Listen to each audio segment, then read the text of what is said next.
You're now listening to the Diversity Roundtable. I'm Pamela Klaba, entrepreneur, inclusion enthusiast, and the founder of Nonkosi Creatives with over 2 decades as a corporate HR professional. My goal is to give you insights into conversations with entrepreneurs and corporate professionals who have insightful stories of triumph and leadership. I uncover my personal journey from cultivating diversity and promoting inclusive communities. We'll also find out why building a prosperous society is vital for leadership roles. Subscribe and get ready to rise, lead, and help define the spirit of South African excellence.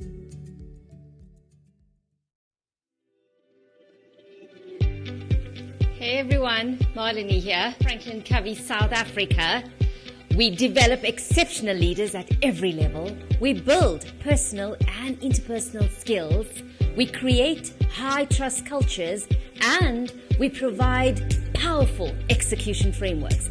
So come learn why other Fortune 500 companies vote us, Franklin Covey, the most trusted leadership company in the world. Good day. Thank you for coming in. Thank you for tuning in. This is episode 13 for the Diversity Roundtable. I am your host, Pamela Klaba. I am so excited. It's amazing how time flies. We are in May already. It's also my birthday month. The 2nd of May was my birthday. So I'm really, really excited, and I feel very blessed to have one of the most amazing females in our country today. You will hear from her as she talks about her story, her life experiences, and her organization that she started in May 2015. But before I introduce her, we're still also very excited from our previous episode where we had Busisiwe, Michael from the US, and his team, Alithia and Brett, where they were sharing some of the most valuable lessons on DEI work on a global context. We are so blessed to have them in our network. So coming back to why are we here today on episode 13, we've got the wonderful, the beautiful Busisiwe, the founder of an organization that supports and advocates for women. Not only just women, her organization is called Black Women in the Workplace.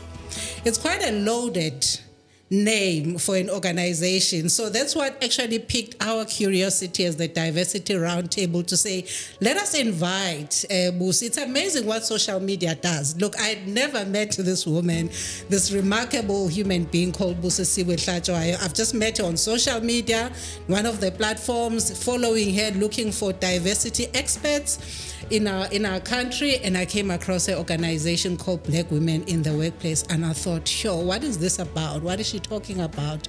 What are some of her life experiences? What inspired her to start this organization? So before I steal her thunder and trip over myself, let me welcome Busisiwe, our wonderful, our beautiful, and amazing human being, Busisiwe. Over to you, Busi. Thank you so much, Pam. Happy birthday. Thank you. It's a whole bad month if you want. Yes. No, thank you so much. Thank you for allowing us to talk to you, and actually for dedicating your time and your space. We are invading your space, but the things that you talk, we'll need a lot more bold voices in our country in this space, right? So, but before we get into, which is also the topic for our episode, Black Women in the Workplace, which then also is the name of your organization, right?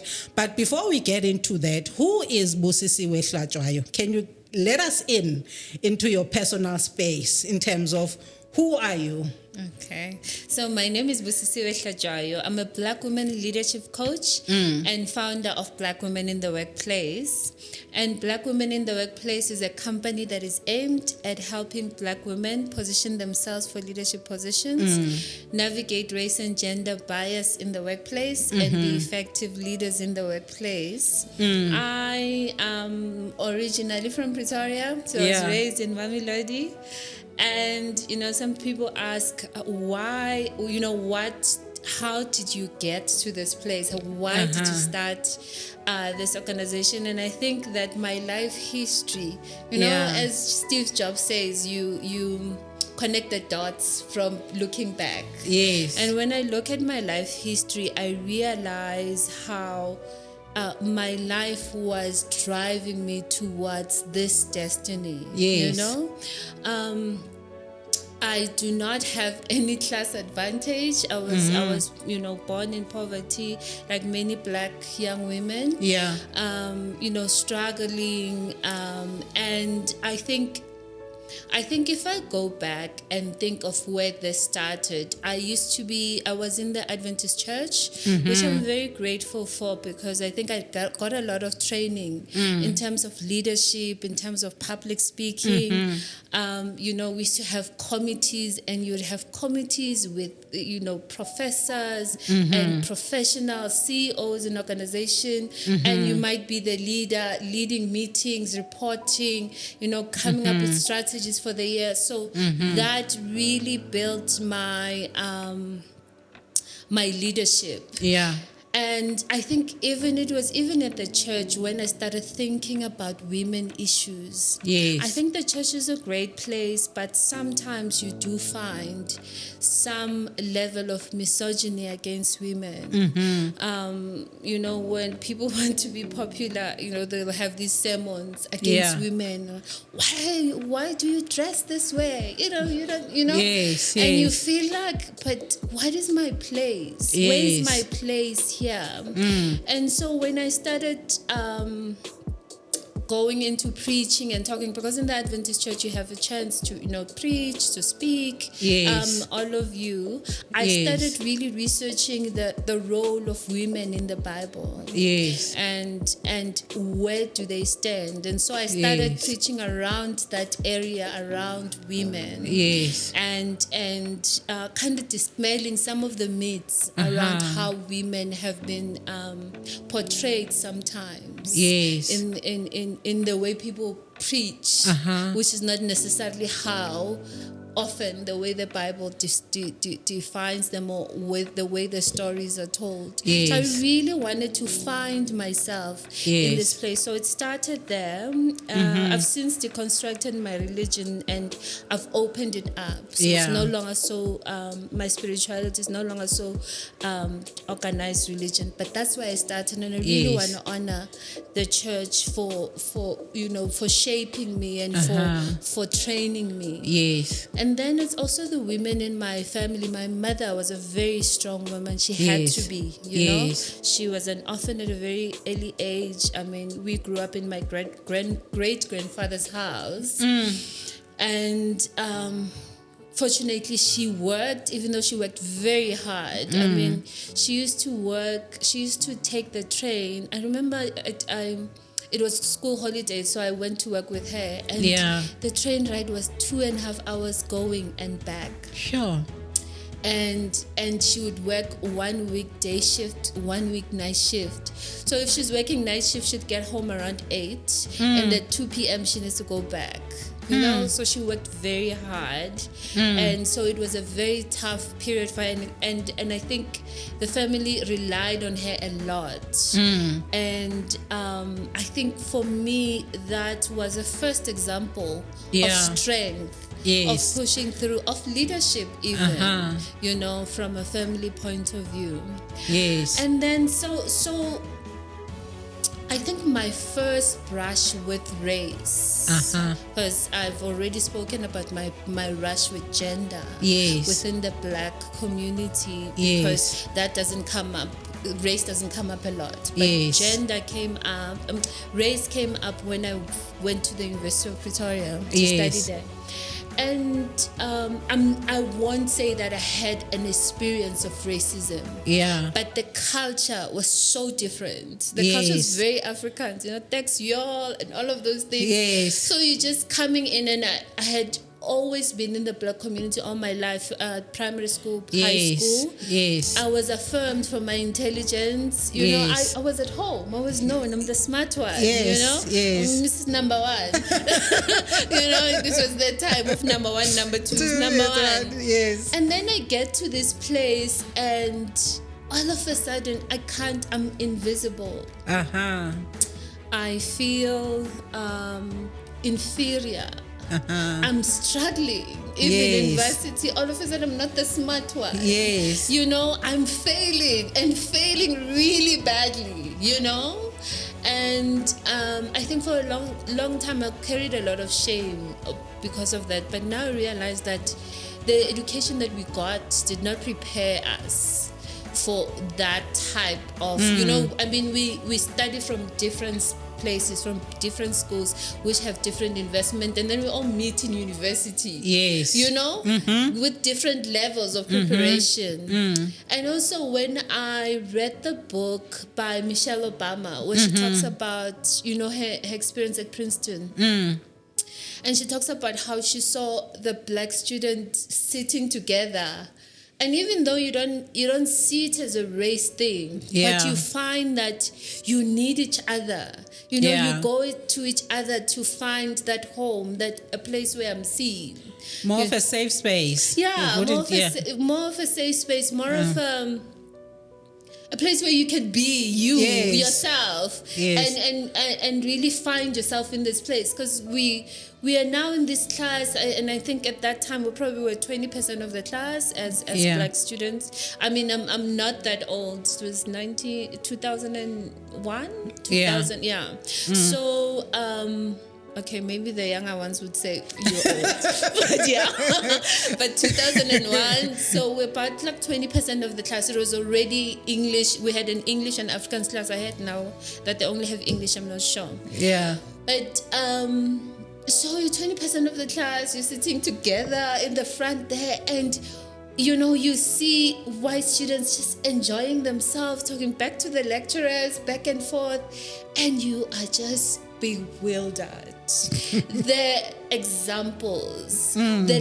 level, the complexity of the language just passes over you. It was the weirdest feeling. And a friend of mine, a fellow student, Dawn Bata, she's now I think a CFO at IEC. She started us in a group, so we meet every Wednesday we used to call it Power Wednesday, where we turn on the lights. We just met every Wednesday. We met I think the other member was Vincent Mutola. He's now the chairperson of SAICA and the CFO at UCT. And we would meet there, and other friends of ours, and we'd meet there, and we'd just encourage one another, and we'd just encourage one another, but I had, because of my background, I struggled, and I couldn't finish the CA route, and that was a lot of shame. I had a lot of shame around that, and now when I go back, I realize that I was ill prepared. I did not have enough resources, and these are the realities of coming from a history of oppression that did not allow a lot of people to have access, you know, to class, to money, to funds to take care of themselves.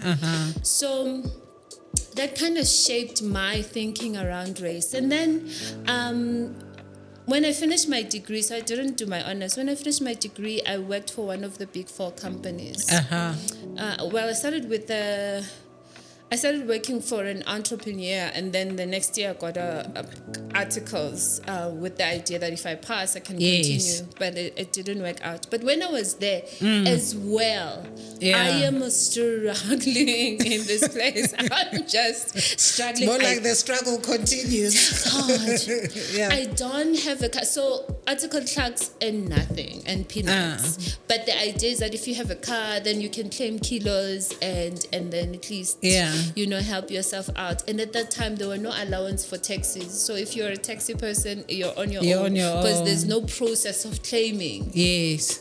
So the client will be in the bundu somewhere. You must take 2 taxis, heels, it was just, and we laugh. And this is the face of the impact of racism, of oppression, on the real lives of people. So I really struggled there, also disappeared them. And then until I decided, okay, this is not going to work. From where I come from, earning this little and not moving forward, this is just not going to work. I need to look for a job. And so I started reading around. I used to I think one of the things that also helped me is that I loved reading. So I was never active. I was never good at activities. I was never a sports person. I was I was not very good. A kite, you're not very good. So so your go-to place then my books. thing was books. I would just hide because was in our families, a girl can't be sitting around not doing anything. So I would hide. There was a space behind the bed. I would just hide there and read, and that was my pastime. And my sister was 4 years older than me. So that's where I would get the books. So I would read her books. And before I learned English, I would just read theirs because that was the only word I could read until I could learn to read. So I really loved reading. Where was I going with this? But so I had the curiosity of what is happening. And then when I got really deep into church, the only reading I would read would be religious books. And then I met this girl. I think we were talking about interviews. She's like, no, don't just read church books. Read personal development books. And I'm so glad that she did. She said that because then I started reading. And then as I'm reading, I learned that there is a way that you show up at work. You don't just come in. It's not school where you study and work hard. There's just a way that you show up. And I don't remember the book, but I read it, and there was one chapter that said double your income in 3 months.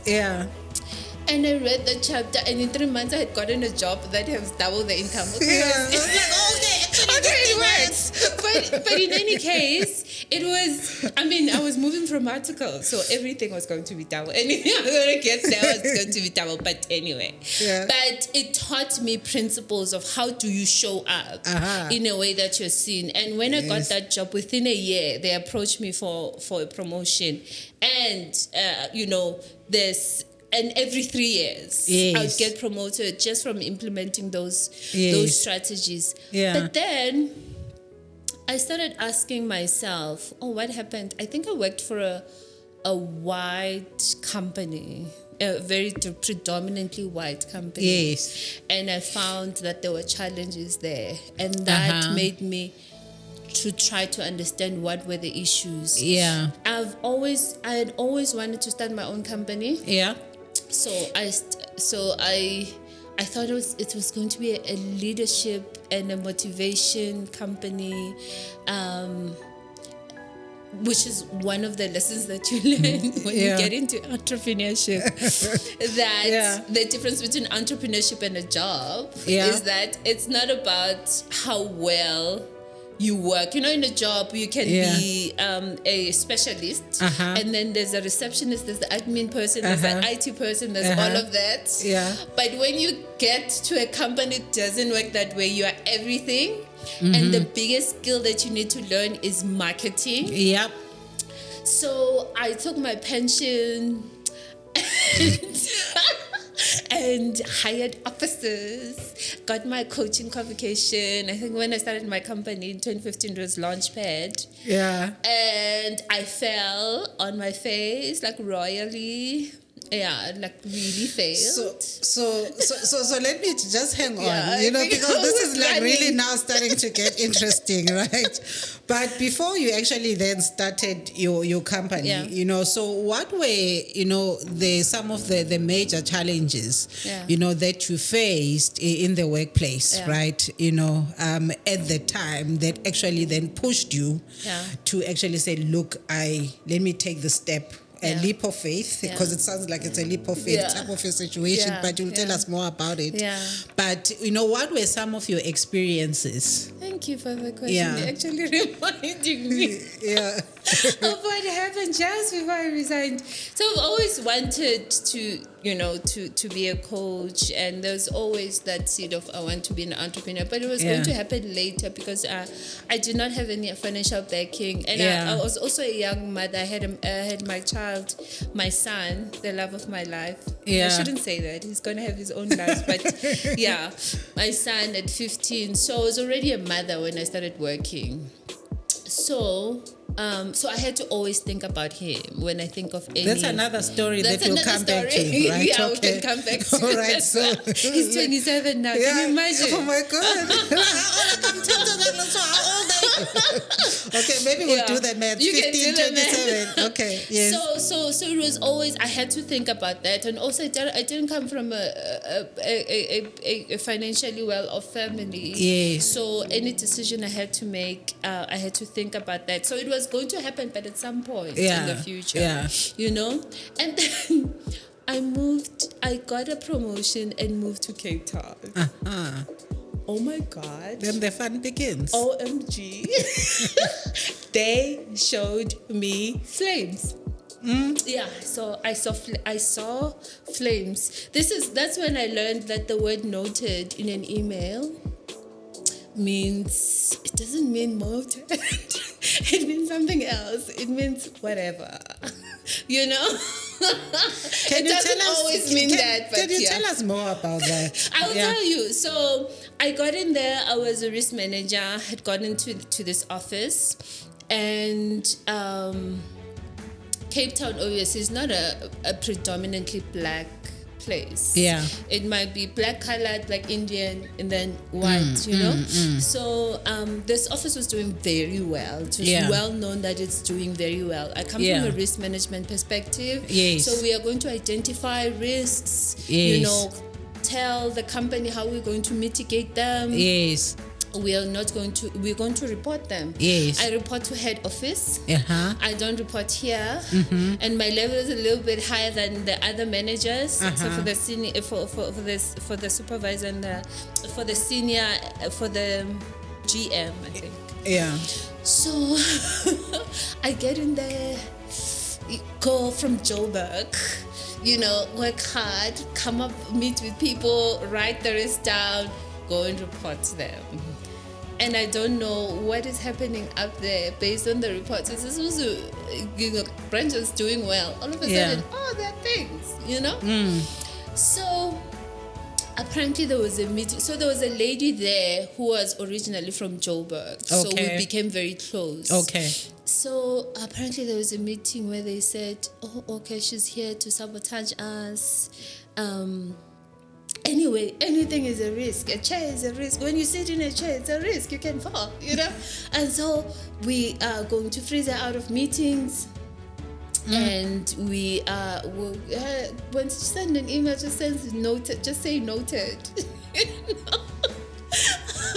Just say noted. I was frozen out, unable to do my job, and I think I was not ready for that. I fell apart, resigned, ran away. Just like, whoa. What is this? Yeah. Yeah, I think I pulled. I always say I pulled. It was around Madonsela, Patricia. What's her name? Madonsela, Pumzile Madonsela.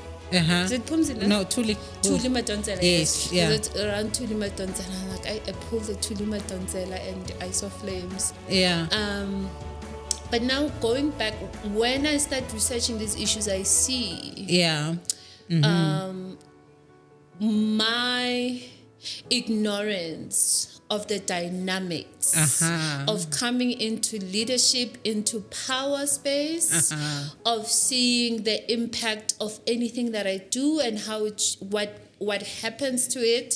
So and that is part of the work that I do with Black women in the workplace. So what I found is that and how I got to start the company is that when we've left now, we started a company, All Things Women. I fell and then started again. And then we went to meet the Commission for Employment Equity, the head. And so she kind of, took us through the report. Yes. And then she also raised it that she's seeing that Black women are not going through. Black, especially Black African women, are not, the representation is not changing. The representation, especially in top leadership, it's not happening. And one of the insights that we're finding was that the issue was the delay. First, there are two issues. There are two places where they get stuck. The issues where they delay first, in terms of the first ascent into leadership, so that first promotion, they call it the broken rung. So that first promotion is difficult to get into, so they get delayed, they get to that very late, and then once they get there, they're stuck at middle management. Pushing through to senior leadership is hard. Top leadership, they're a myth, they're like but unicorn, they're unicorns. And so that took me down a rabbit hole of trying to understand, but what are the issues? And as I go down the rabbit hole, I find myself. So what was your aha moment in that rabbit hole? There's so many. I think one of the questions that I had a couple of questions. One question was, what is wrong with Black people? What's wrong with us? Why are we struggling everywhere, in every country that we're in, we're the marginalized? What is wrong with us? Are we really maybe not as intelligent? And then I started going into history, and then you realize that, especially in South Africa, we don't learn history. We just learn Jan van der Beek came at that time anyway. Jan van der Beek came 1961. And also you learn when you go into decolonization, Pan-African reading, that history comes from a perspective of the one who wrote it. Yes. And then when you go down and understand the impact of colonization and the impact of racism on our past and our ability to get ahead, then you start understanding. But what I learned, thank you so much. But what I learned was now the intersectionality, the issue of the intersectionality. So what happened with transformation is that the decision to transform, obviously the default is the default leader, and because the people who started companies, the people who were in power because of colonization and apartheid were white and male. So the default is white and male. And then everybody else is marginalized. So because the default is white and male, and when they say now it's time for transformation, we really need to redress this. What happens is that the measures to transform look at Black people as a group, and then it looks at women as a group. But you find that when we talk issues around Black people, we end up talking issues around that impact Black men mostly, because they're the leaders, they're the most outspoken. And when we go into women's issues, we talk about issues. Obviously, if we are all a group, we are going to talk about issues that impact all of us as women, and the issues that are going to be at the forefront are going to be issues that impact white women. So the issues that impact other races end up not showing up.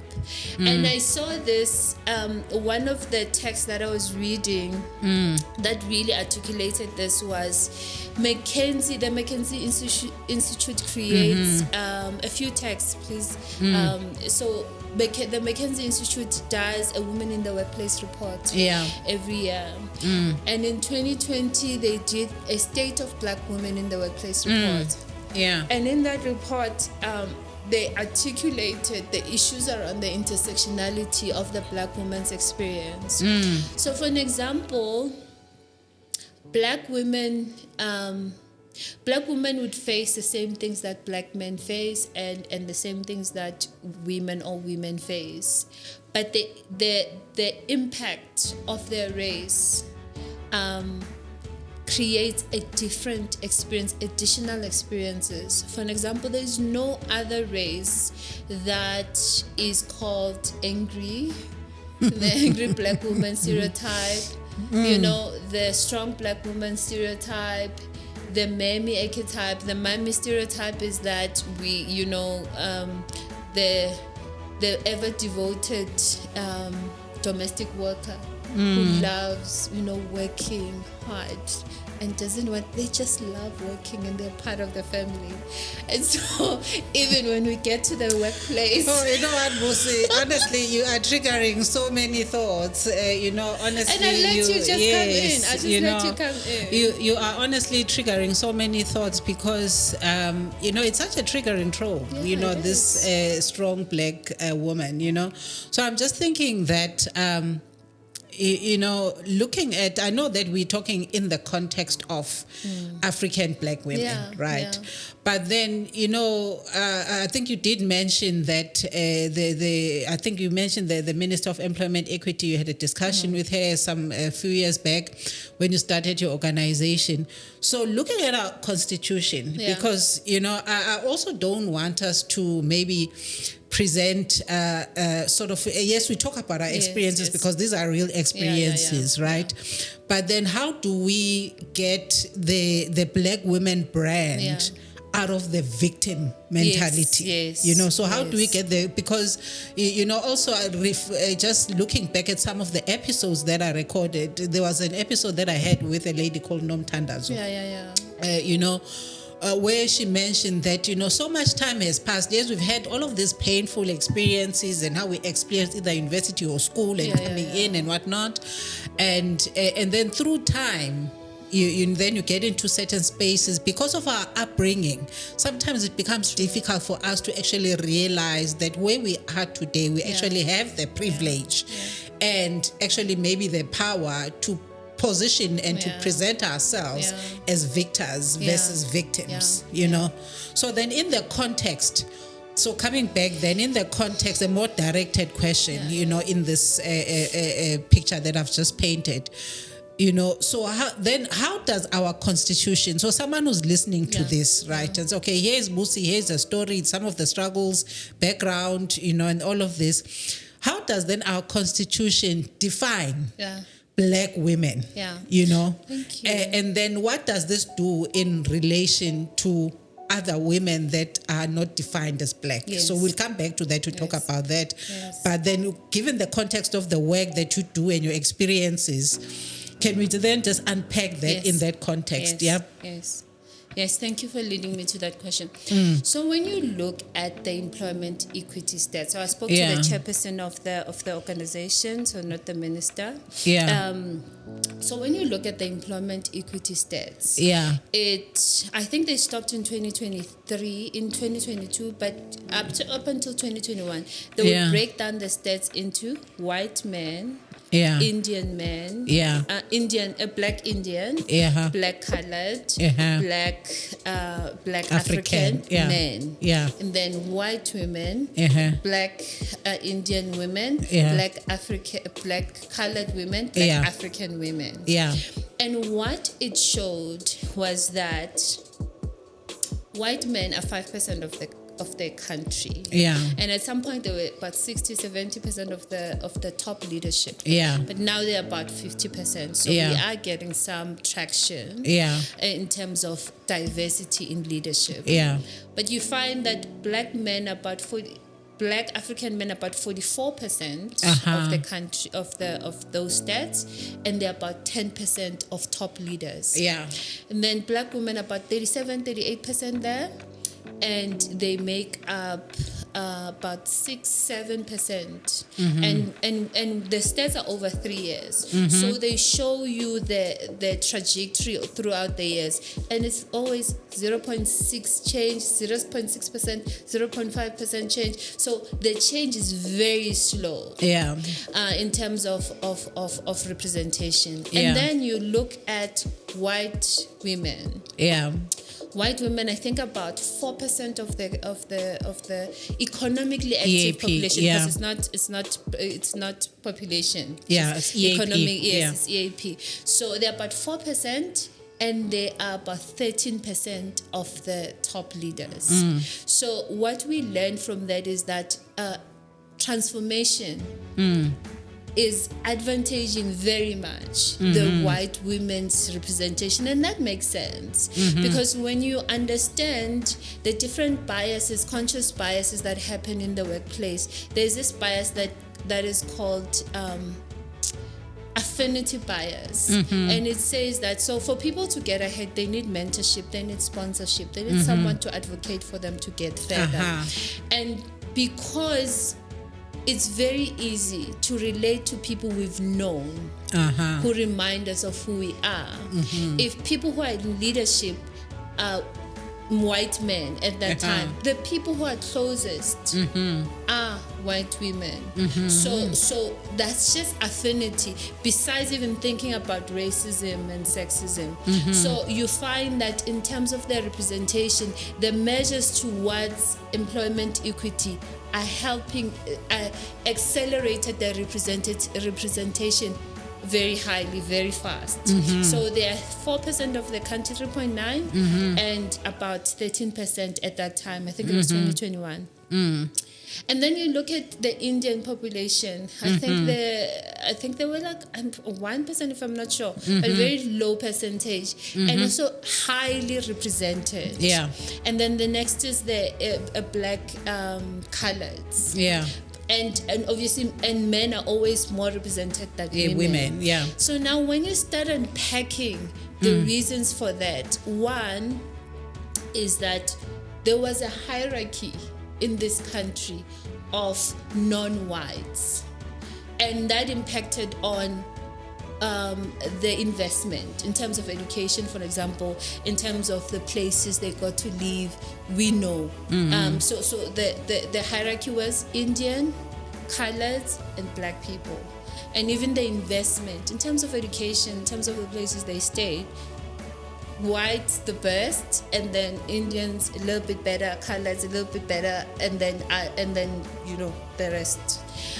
So that is reflected there. So that's why it is very important. That's why it is important that we do not just say women. Yeah.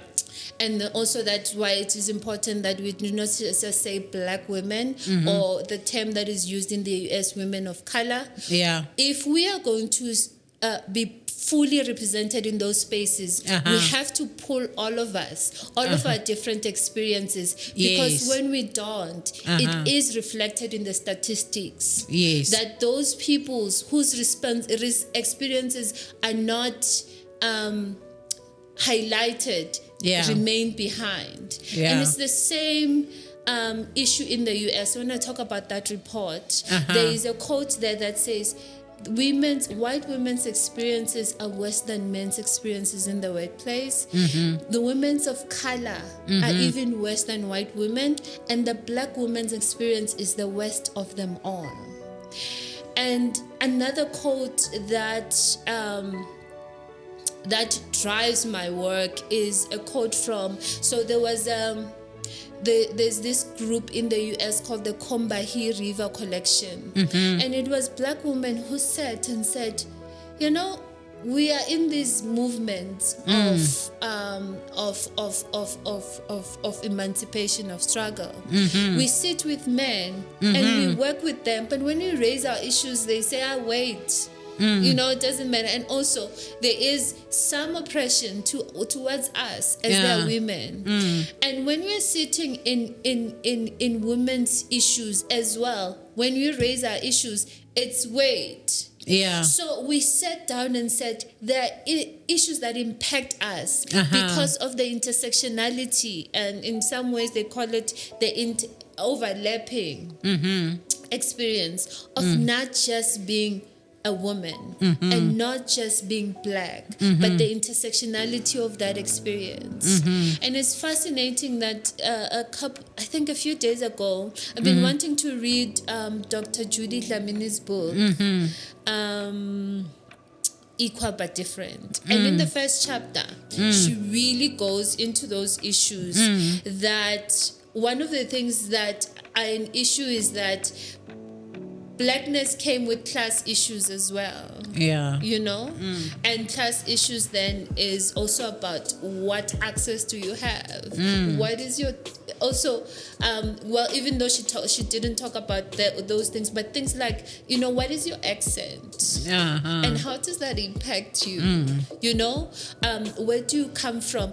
When I read the book, I'm realizing that a lot of people who did well... A lot of black women who did well when transformation was happening. Black women who either studied overseas, you know, who either came from better class privilege, studied overseas or studied in the other countries because their parents could, you know, maybe was raised in exile or just had some sort of privilege, children of teachers. Yeah. But, and which does not exclude them from the challenges that they face. Because Dr. Judy Dlamini talks about it, that gosh, she got into the workplace and faced racism for you know, really up in her face, you know? So when we do not go down deep into the underlying issues of everybody's experience, people get lost in the process. And what is happening is that black African women get lost in the process because it's such a triggering issue. Yes. And often our anger is policed, you know. But I want to it's policed. So when we start speaking up, we align ourselves to the trope of the angry black woman. You know? So you can't even raise these issues. But I really want to speak to the victim, and I want to. So all of these issues that I was speaking about are really external issues. Yes. So it's the external issues that you face because you're the unconscious bias that you face because you're a black woman. Yeah. And then the unconscious bias that we all face as women. Yeah. For an example, I spoke about the affinity bias. One of the other biases is competency bias.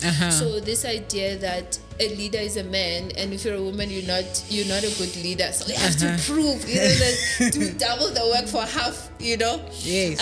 So you have to prove yourself that you can do the work. You know, they always talk about how women only apply for posts when they are 100%, then men apply for posts when they're 60%. And it's because women are not doing. No, we know that our CV is going to be looked differently from the CV of a man. Yeah. You know, because the assumption, the unconscious bias is that men can lead and women can't. So that's the competency bias. And then, that is so true, because I think I'm actually internalizing what you are saying, because at some point in my career, in my journey, I used to be called an iron lady. But anyway, yes. And when you talk, that's also another bias. So women are expected to be likable at work because of societal conditioning that, you know, we are the sweet, the nurturing gender. But when you're liked, you're not respected. Yep. And then when you iron, you're hated. Exactly. And yes, sometimes it's better to be respected rather than liked. But if there's a position, there's promotion, and there's two of you, and you're not liked, who's going to get it? If there's support for your ideas and all of that, and you need advocacy, if you're not liked, how is that going to help you? So we're always walking that tightrope between likability and respectability. Yeah, you know. And then the other issues, you know, the motherhood. You know, you're pregnant. Oh, you guys are pregnant. You're going to leave work for a year. You know, and many women find that when they come back, their jobs are gone. they're demoted, all of those things. And also, asking for time because your child is sick and all of those things. So there's that impact. And then Black women also, what we found is that even though there's a pay gap, what research shows that there's a pay gap between men and women, but it also differs between white women and women of, and women of color and Black women. Black women are the farthest in terms of the pay gap. And you can say, but that's what he used to earn, all of those things. And this idea that, Oprah did a video about it that, when she asked for more money, her boss was like, and why? So, but we're doing the same job. But why? You're a woman. What are you going to do? And he's got a family. Do you have a family? And even though you won't get people saying that directly to you, but that happens where Black women earn less. And then I spoke about the other biases. So that is an external issue. Those are the unconscious biases that you face. Coming back home, how we are raised. We are raised to prepare us for marriage, prepare us for motherhood, prepare us to be good, respectful. Most of the time, obviously, the Black woman's experience is not monolithic. We come from different families. Other people come from very advanced professional families where, gender equality. So it's all relative and there's context. Yes. Yeah. But generally we are prepared for marriage. We are told that we should be humble. And also there's a book called Corporate Tribalism that that unpacks, it's a US book, so that unpacks the white men, the white women, and then the other races. And they talk about, for an example, and because the workplace culture is very Western, it's very individualistic, it's very, you must advocate for yourself. If you want a promotion, you must, you must advocate for yourself. If you're not paid well, you must come and advocate. You must, you must come and ask to be mentored. You must, come and put yourself out there. Put yourself out there. If it's a performance evaluation, speak for yourself. But most often we come from communities. Stella talks about it. We come from cultures where you respect authority. Authority is further than you. You don't speak up against authority. You wait to be seen, and they even use this statement that my manager is my scorecard. If if I'm working hard, then my manager will see me and promote me, and if they don't, it's not in my cultural orientation that I go and advocate for myself. So there is that challenge where you're working in a culture that's very different from the culture that which you have been oriented, and especially for women, because we raise girls differently than we raise boys.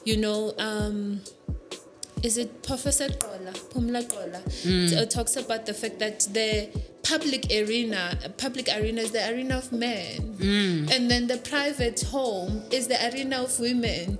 So you still have to overcome all of those, and no one tells you. No one prepares you. It's not taught at school.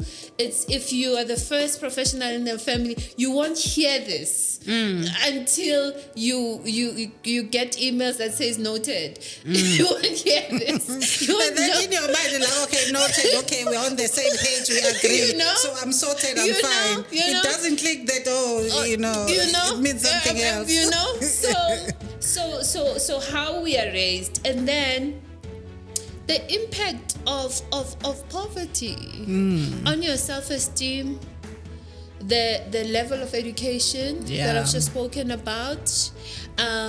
Also, how obviously because the economic space is Western is white, how markers of whiteness are seen as competence. So when you roll, when you come from these schools and you roll, and now you're from Venda, with your thick. You're from KZN. You're from KZN with your thick Zulu accent. with your broken English. You're very smart, but articulation. You never had never had an opportunity to refine your articulation. Yes. So those things, and then also the cultural idea that we should submit to men. We should be less than men. A man is a leader. A man is higher than you. So you find that you get to the workplace, you say, "Oh, malume." No, Busi, you are so engaging. My gosh, I don't even know. Like, how long have we been talking? It's like how much time,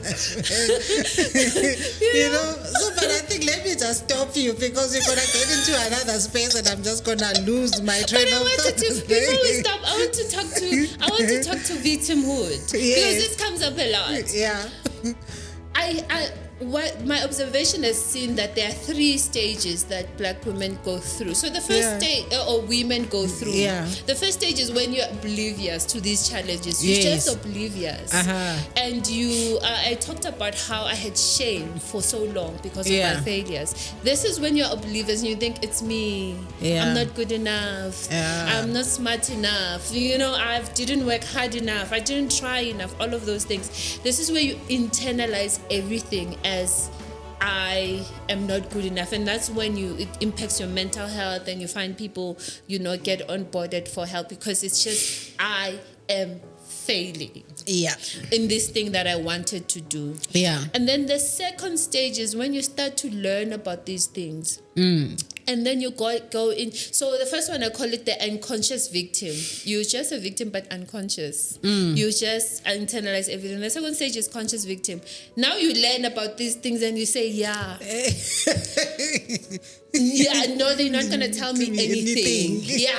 No, it's because I'm black. Oh, it's because I'm black. It's because of... You go into full-on victim, anger, no agency mode. I'm just a victim. It's the system. They're out to get me. I can't do anything about it. Yes, they're out to get me and all of that. And I feel when you're in that, so when you're in the first phase, really educate yourself. When you're in the second phase, really educate yourself and get support. But in your second phase, it's really a time to heal. You need to work on your healing and forgiveness and understanding your agency. And then the third stage is when you realize, okay, the system is how it is, and sometimes people are not against you. They just have bias. They just don't. It's how it is. It's how it is. And also there's a game in the workplace, and no one teaches you. So if you don't understand power and how power is navigated, you're going to have a challenge. So then you start educating yourself to see, okay, how did Maya bring in my orientation not prepare me? How do I empower myself? How do I understand this space of power and navigate it consciously? How do I create that? How do you now? And why do I always hit these roadblocks? What causes that? So I think you are absolutely you're absolutely right. Busisiwe, because then when you then get to really get into the healing and the forgiveness, not just forgiving other people, because sometimes the victim mentality is like, okay, you know what, these people did this to me, right? But then you start to think about, how do I also forgive myself for what was my contribution? What could I have done differently? So how could I have showed up differently had I known better, right? So I think then that's I think that's a sweet spot, if I can call it that, because then once you get over that, and then you get into your full self. I think hence we have you today, right? Because I think if you are not in your full self, you cannot, one, confidently, and two, with conviction, talk about these things without evoking negative emotions, but then also bleeding on people that didn't hurt you, but use your experiences to actually share them with the world in terms of, how you show up, which is then the space that you are in, which will lead me to, because I'm going to ask you a follow-up question. You started your organization in May Yeah. 2015, and now we're in 2024. So I'm sure, obviously, there's a whole journey and stories, but then you interact then with other women, right, in your coaching space, and you talk to a lot of probably young professionals. And so can you just paint that picture for us? Because I think we've been talking about your experiences and what you've seen and some of the concepts and some of the real experiences. So what are you then hearing? Okay. You know, just the people that are either your clients. Being in 2024, I think now it's like 30 years of our democracy, you know, and why do we 30 years later, you know, we still talk about these things? Because it's a real issue. So what are you seeing in your space from all of the women from different walks of life and different experiences? What are you hearing and seeing? So 2015 was when I started my company, which was general, and I really niched into Black women in 2018. And also going back to work, failing and going back to work. Failing and going back to work. And one of the maybe okay, let me just leave this and answer this question. But so what I'm finding with the Black women that I met is that when I post a lot, and when I post and when I meet with these women, they're like, I don't know. How do you know? How do you know that is what I'm going through? One of the biggest things is what I spoke about, that because we don't have a history and experience of if we're the first in the family, so no one prepared you on how do you navigate the workplace. You're told work hard and study hard, get the education, and when we get stuck, it's get another qualification. Get stuck, another qualification.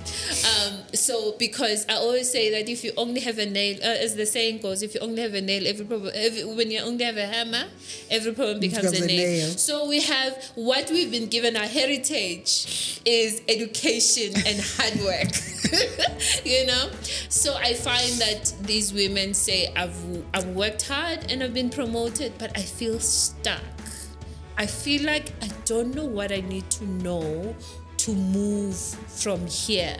And because there's this book that says what got you here will not take you there, that at a certain level, and I think it starts from just in middle management level, that hard work is not going to take you there, that your qualifications are not going to take you there, that you're going to start needing networks, that you're going to start needing a strong personal brand, that you're going to start be talking solution to company problems. So the biggest thing that I'm seeing is that stuckness, and then also toxic workplaces, very painful experiences of toxic workplaces. In 2020 in the US, they were talking about the US experience is very parallel to our experience as South Africans. I don't think as other African countries, because I think because they got some of their independence earlier, they didn't go through the apartheid, even though they went through colonization. But I think our experience is very keenly aligned to US women. And one of the things that happened in 2020 is that there was a lot of women leaving the workplace and saying, I can't do this. It's too much. It's too painful. It's too painful. It impacts my mental health too much. I'm just going to try and start my own business. And I'm seeing that a lot here, even in South Africa. A lot of also the women that are coming to me are saying, let's work on an exit strategy, And then there are those who are still ambitious, and when they talk to me, they say, I thought I just needed to work. My work should speak for myself. But now you've given me, you've awakened me to what else I need to do, because these things are not taught anywhere. But also we need to speak about what companies need to do. It can't be that we ask the very people who are marginalized to be the change. Companies need to do their part. Yeah. So just give us maybe two or three tips. What can companies do then in this space? I think first of all, companies is the tone at the top. They have to really adopt, understand, and communicate that diversity, equity, inclusion, and belonging is what they want to do. It really, it's a hard issue. You have to really buy in to the importance of this concept and not, not lip service. One. Secondly, you get an example of a lot of, and once you've done that, then it becomes part. Ursula Burns, who was the first black woman CEO of Xerox, talks about how in Xerox they would have each executive would be champions for different identity. So there'll be a champion for black women, there'll be a champion for women, there'll be a champion. And I really believe that if it's part of the scorecard and it's part of what you're paid for, then it becomes when it scratches weight. That's real. That's one. Two, education. It's fascinating. When I get into this and I read about it a lot, it becomes what I know. But when I teach people, they're like, oh my goodness, I didn't know. I didn't know that. I was at Toastmasters yesterday, and the men, they were like, wow, I never knew women go through this, that I work with. I always say, work harder, you're coming. And I never understood the real But sometimes it's it feels like an insult, right? How much harder I get it to work. So education, and then you have to embed that in the culture. There needs to be, monitoring of, are we implementing the values? So microaggressions, how do we manage them? All of those things. And then the last thing is policies and procedures, blind interviews, blind CVs, and then the last thing is advocacy. The people who have power, who are in power, are men. And they are the ones who can create a change. We can sit here and kill ourselves, but it's men who can advocate for us, who can be allies for us, who can say this is not fair, who can say let's look at how much she's paid. It's men. It's men who can mentor us. It's men who can advocate for us. So if they're not part of the conversation and they don't take it up as serious, and also what they do at home. Because one of the biggest issues, the impact on advancement of women, is the burden at home. Yes. No, thank you for breaking it down so beautifully. I'm not even sure how we're doing for time. I feel like we can just talk, sit, and how long have we gone for? It's like an hour? Yes, okay. So we just hit the hour mark, but I just have to ask this question, I really have to. You are so engaging. Thank you so much for coming through and just sharing really your experiences, because I think you just really know how to actually, when I listen to some of your videos on social media, even on LinkedIn, and I'm like, I'm just like, such a rich woman, so honestly, and they're just the type of people really that follow you. And it's I think the next episode that I will record here, I won't reveal the guest, but the name of the episode is called Leading Boldly into the Future. And then you're just one of those women that actually really represent this title for me, But then I think you've dealt with that, what can companies do and what not, but what can women themselves do, like women, specifically Black African women, in the context of the pull head down syndrome? Because there's also that issue, right, that we're dealing with, is that how can we show up better for ourselves and to support each other as sisters? I think I'm going to start it from the other side, the expectation on Black women who don't have power as well.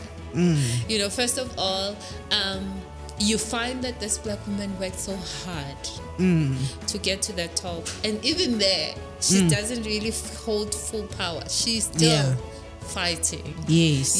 Because power is a contested space. she's still being marginalized, still being questioned and all of that. So she's still struggling with that. And Puti Mahanyele talks about it, that when she got to the US and then she found that in this company that she was working for, and then she found that there's this black woman who was a leader. Yeah. And she went to her and said, can you mentor me? And this woman was like, I'm sure they'll take care of you, And then she realized that she put that burden on her. She also, also created that thing of, you are there and you must take care of everybody. So we need to also appreciate that they might be burnt out and they might be fighting real battles that they don't talk that about. They just do not have the strength to hold one person. And then secondly, what I've found is that when I talk to women, because I run also women in leadership programs with mixed women, what I've found is that a lot of women, more than the ones that I said are being pulled down, a lot of them say the person who took care of me is a woman.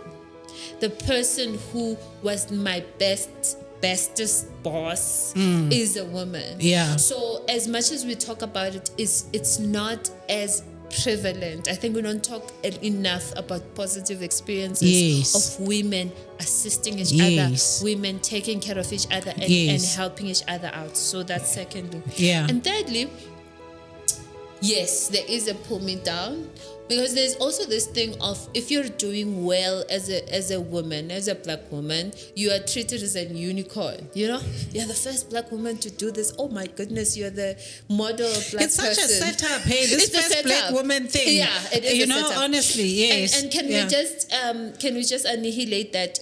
The fact that you're the first black woman doesn't mean you're the smartest or the greatest. It just means that you were smart and great at the right time, where things were open so that you can be able to get in. There were many who were smarter than you before you. It's just that the opportunities were not open to other women. So no, you are not the most amazing unicorn of blackness. No.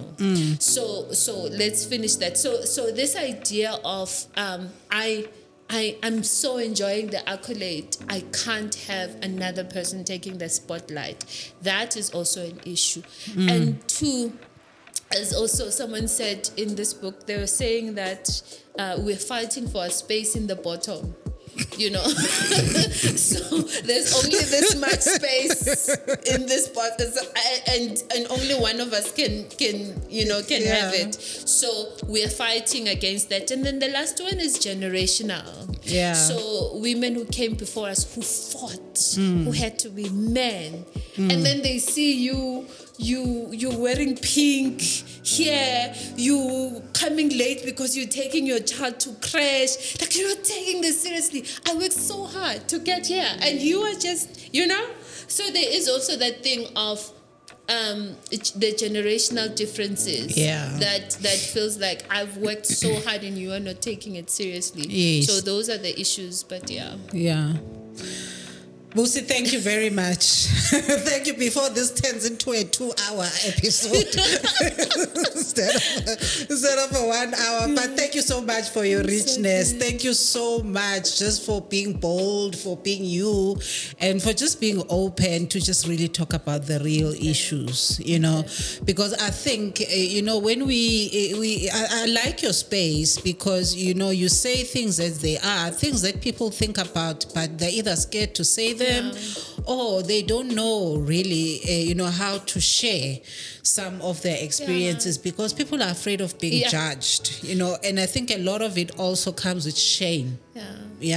So I think thank you for being a gift. Right, because I can't imagine that life was easy. You did mention earlier that you had a child at 15. Maybe we should need to do about another episode around teenage pregnancy and what that means. And we really wanted to talk about what that means in the child context. Support grant. Really, I hate the negativity around it. Seriously. So actually, I'll call you back for that episode at some time later in the year. Talk about that. But thank you so much. Thank you. We need more and more of you.